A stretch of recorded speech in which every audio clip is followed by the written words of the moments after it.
Biometrics seem to be everywhere these days. They used to be the stuff of science fiction or only used to access top secret government facilities, but now biometrics can be found in even budget smartphones. But biometrics are actually an extremely insecure method of authentication by themselves. To understand why, we first need to take a look at how biometrics work. Biometrics are similar to password tokens in the sense that they remove the need for you to remember a password, but biometrics are a little bit better in the sense that you can't lose your fingerprint like you would a YubiKey. Well, I guess that's not entirely true. You could use a lot of sandpaper or chop a lot of pineapples without gloves, and then you might lose your fingerprints for a few days, but you know what I mean. Now, contrary to popular belief, most biometric systems don't actually store a picture of your fingerprint or a picture of your face. Instead, what they do is they'll represent your fingerprint or your face as a number, or rather a token like this here. And they'll do that by measuring the distance between the ridges of your face and adding up the slopes of your fingerprint ridges or cheekbones and basically turning it into a geometric problem and then doing some other complex math on it until we're left with a number like this. And this number is what ultimately represents your fingerprint or your Face ID. Now, you've probably heard that everyone has a unique fingerprint or Face ID, and this is true, so everyone should have a unique number associated with their biometrics, right? Well, not really. First of all, these biometrics are not being entered into your device in a controlled environment. Any differences in lighting, hairstyle, wearing glasses, getting a tan, and even how much you open your eyes can be enough to produce a different Face ID number. The same is true for fingerprints. And when you set up your Touch ID, you probably didn't go through some type of a controlled process like you do in prisons, where they make you wash your hands first and somebody holds your hands and presses them down and at an exact angle and with a fairly consistent pressure. Some people's hands are going to be a little bit dirty when they set up their Touch ID, or some people might not press down with the same amount of pressure as others when they're setting it up. And both of these things can cause small variations to the unique number that is generated by your fingerprint. And because of all these small variations in the biometric ID, the biometric systems are forced to accept a range of correct inputs, which is our next big problem. Because see, with a password authentication system, there's only one input, your password. Any variation of that input, no matter how small, even if you're changing one character in a 40-character password, will result in the system not authenticating you. But because your fingerprint and face can have so many subtle changes throughout the day, there could be hundreds or even thousands of valid inputs to authenticate with biometrics. So a bad guy doesn't necessarily have to figure out the exact input like he would with hacking a password. He only needs to get close enough to hack your biometrics. And speaking of hacking biometrics, it's actually much easier than you may think to obtain somebody's biometric data. You touch hundreds of things in your daily life, and a lot of the surfaces you touch are very easy to lift your fingerprints from, like the shiny side of a CD-ROM or a drinking glass. Any regular person with a camera and some type of fine powder to coat the surface with, or a light to more clearly define the prints like you see in this picture, can easily snap a pic of your fingerprint, and now you're halfway to being hacked.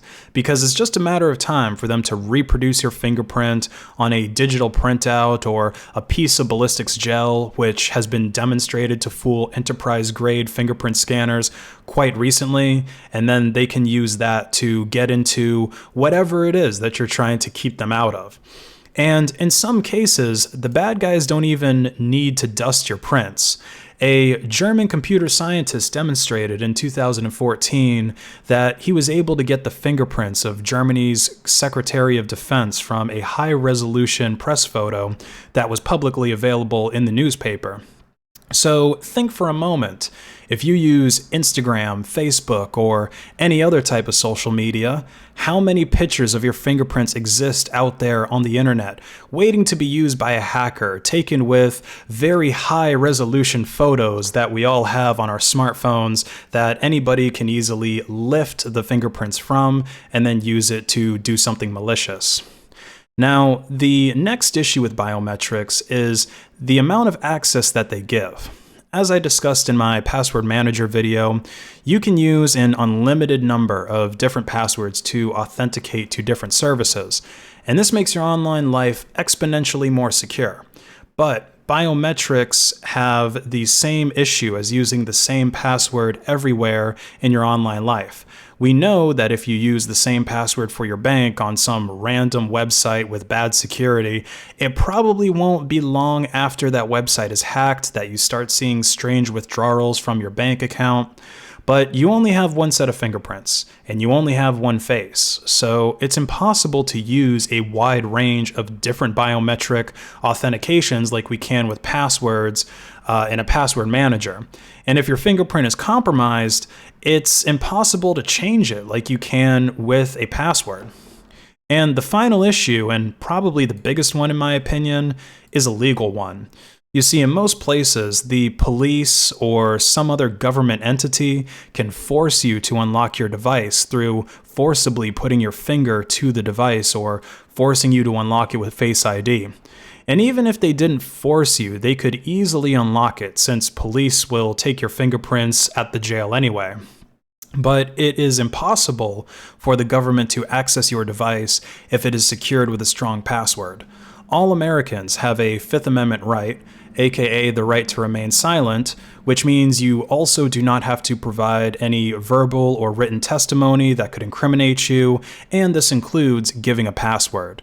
But even in less free countries without this right to remain silent, it's still impossible for the government to get into a device without your password or, assuming that they haven't already backdoored it in some spooky way. They could try torturing you or threatening to kill you, but unless you cough up the real password, they can't get in. With biometrics, though, that government or bad actor could easily take your biometrics from you. Your fingerprints do not need to be, or rather your fingers, do not need to be attached to your hand in order for a fingerprint authentication to work. And a severed head can unlock Face ID just like one that's attached to its body. So if biometrics are the only line of defense to keep your data hidden and secure, then your data is not secure from people who are willing to use deadly force to get it. Now, the good thing is that biometrics are not completely useless. In fact, they are very good when combined with other types of authentication. Something you know, like a password, something you have, like a YubiKey, and something you are, like your fingerprint or facial structure. If you use a multi-factor authentication, this is going to make your data exponentially more secure than only using a single factor authentication. So when security really matters, multi-factor authentication is the way to go.